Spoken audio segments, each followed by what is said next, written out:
Kaimo akademija prieš kelias dienas pirmą kartą šį pavasarį su žemdirbiais ir specialistais išvažiavo apžiūrėti žiemkenčių pasėlių. Lauko diena vyko Jonavos rajone Kulvos seniūnijoje, kur pamatėme tikrai labai gražius žieminių kviečių ir rapsų pasėlius.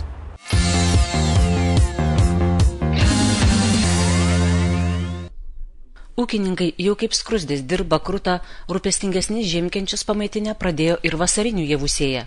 Tačiau žieminiai pasėliai dar kurį laiką turi išlikti dėmesio centre, jei norima sulaukti gero derliaus. Teko pervažiuoti praktiškai nuo Rygos iki Marijampolės jau tą atstumą ir visko matosi ir teko būti Jaunišky labai gražiai, matosi veislių skirtumai, kur veislės pasėtos ūkininkų žiemkentiškos.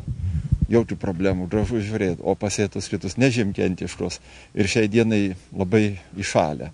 Tokie, atrodo palanki pakankamai žiema buvo, bet štai veislių vis tiek turėjo skirtumai išryškėjo. Marijampolėj labai išryškėjo būtent biologinių preparatų panaudojimas, ten kur rudenį buvo panaudoti, ražienų mineralizacija paspartėjo. Šiai dienai gražu kaip stadionas. Atrodo kviečiai. Ir šalia laukas, kurį paliko ūkininkas kaip eksperimentą, ar čia tiesa, sakom, ar netiesa, ten praktiškai reikia atsėti. Nes tam regione sniegų buvo danga nedidelė. O tai būtent tas turi įtaką. Ir šiaip labai smagu, kad rapsai žieminiai gerai peržiemoja. Neteko matyti lauko, kuris būtų blogai peržiemojas. Netgi Prienų rajone, kur atrodo viena vieta yra tokia kalnuota labai, kalvos ir gana stačios kalvos. Ir kalnų viršūniai gražiai išlikę, yra pačiai gražiai išlikę, kas retai būna.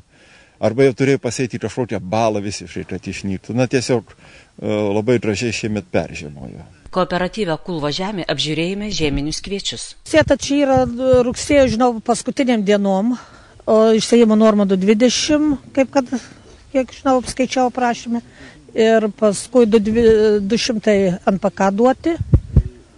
Tai iš rudens jo. Purkšto tikrai niekas nėra, tik tai čia yra kaip ūkinis, tas jau ūkinis atselis, jau čia nėra. Jo ūkinis sėkla. Ir paskui tenai kitoj pusė, kai pamatysite, jau ten yra C2 atselis pasėtas.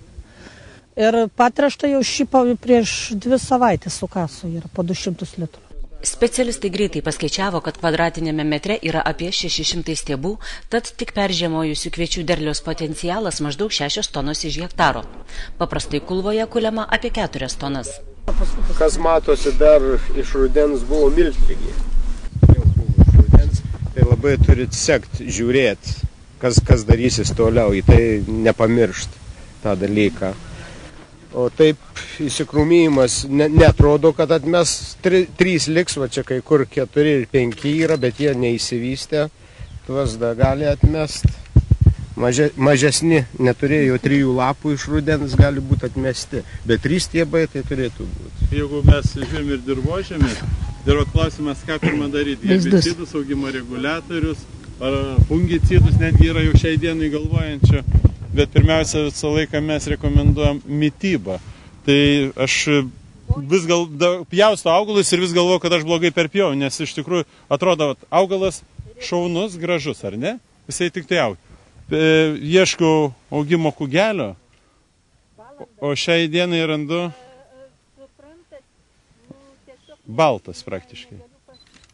Jeigu, nes juk dabar čia vystosi ir būsimos varpos, būsimi tarpulašiai, tarpubambliai, viskas vystosi. O kad vertint, kad jis gerai auga, tai čia turi būti intensyviai žalias. Taip yra todėl, kad augalas gavęs šviesos ima augti, o temperatūra dar per žema, kad vyktų intensyvi fotosintezė. Prieš kelias dienas buvusio šalna sustabdė ir darbus. Po šalnos bent 3 dienas negalima naudoti jokių herbicidų ar augimo reguliatorių, kad augalui nebūtų papildomo streso. Tačiau palikti augalą likimo valiai taip pat negerai. Pirmasis iš rekomendacijų pas mus yra, jeigu kalbant apie augalą, tai yra Terasorb Foliar produktai, laisvų amino rūgščių kompleksai, plus šiam periodui būtini mikroelementai. iš tikrųjų visi gerai žinot, kad manganas yra pagrindinis, tiksliau jo reikšmė dabar yra pagrindinė. Atidavus vėliau mes tik tai simptominis gydymas, dabar yra maitinamasis procesas. Laisvosios amino rūgštys būtent po visų stresų padės augalai susitvarkyti savyje. Kartu reikia išpurkšti mikroelementų kompleksą ir fosforo kalio trąšas. Nepatartina maišyti mikroelementus su pesticidais. Galima maišyti augimo reguliatorių, tačiau kad jis gerai veiktų, reikia bent 15 laipsnių šilumos. Nežinia, kokie orai bus toliau, kaip vystysis augalai. Tačiau netolygaus žemės dirbimo bloga įtaka išryškės vėliau, kai augalai intensyviau augs ir padidės jų poreikiai. Jie gan stiprus ir gyvybingi. Kiekvienas lygina pagal savo regioną. Žemaitijoje tokio gražaus lauko nukelis mačiau, bet silpnesni yra. Tai pagal mane čia jie gan neblogai. Davės, aišku, savo, kad laiku pasitrešė. Pirmas trešimas laiku buvo. Ir aš manau, kad čia kol kas viskas normaliai yra. Ūkyje šitame taikoma gal visų pirma sėjomaina. Javai dažniausiai sėjami po rapso, kadangi nemaži plotai. Tai ir čia būtent, nors dirvožemis toks lengvesnis, bet šitie žieminiai kviečiai tikrai gana gražiai žaliuoja. Tai laiku atiduotas, sakykime, pirmas trešimas azotiniam trąšom patręšta, o dabar šitais maitinamaisiais tirpalais būtent tuos augalus tikrai sustiprinsim, paruošim startui ir paskui taikysim visas, sakykime, cheminės apsaugos priemonės. Manau, kad rudenį turėtų būti neprastas derlius. Krūmijimosi fazė yra labai svarbi, nes šiuo metu formuojasi būsimasis derlius, todėl augalas turi gauti pakankamai maisto medžiagų. Jonavos rajono Čičinų kaimo ūkininko Rimanto Kubiliūno žemkenčiai nustebino net visko mačiusius agronomus. Kaip iš katalogo, girdėjosi komentarai. Yra tas augimo kugelis, apie kurį kalbėjau, ten buvo išblyškęs, baltas, ta pati ada. Matot, čia jau pavalgęs. Čia taip, kaip turi dabar atrodyti. 26-25 buvo atiduotas salė. Ir kai mes kalbam šiemet, kad reikėjo anksti atiduoti, daug kas, spėsiu, žiūrėsiu. Tik ankstyvas trešimas gali, aišku, šilumos režimas ir visi kiti. Bet esminis dalykas, dabar kiekvienas augalas turi turėti tokį žalią augimo kugelį. Praktiškai žieminiai kviečių šiemet sėjom ir rapsus pernai nespėjom žieminius pasiet, kadangi, šlapė buvo pakankamai. Tai dabar praktiškai apie 40% žieminiai kviečiai sudaro. Ir kokia buvo sėja, kokia buvo priežiūra iš rudens ir kokius darbus jau šį pavasarį spėjot padaryti? Iš pernai kas, tai praktiškai pasisėjom tiek, kai buvom žieminių kviečių suplanavę, juos nusipuškėm nuo žolių.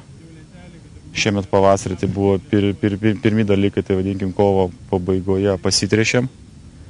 Pradės azotinėmis trąšomis praktiškai. Dabar čia prieš keletą dienų antras trešimas jau ėjo. O dabar žieminiams kviečiams ruošiamas, purkštuvas ištrauktas yra paruoštas ir praktiškai purkšime nuo išgulimo, mikrotrašos visokias. Pernai ūkininkui teko atsėti apie pusės žieminių pasėlių. Šiemet visi kuo gražiausi. Rima sako, kad viską lėmė palanki žiema ir pasirinktos iššalimui atsparesnės veislės. Rapsai taip pat gerai atsilaikė prie žiemos šalčius. Maisto medžiagas, intensyviai šlapės, jisai augalas maitinasi.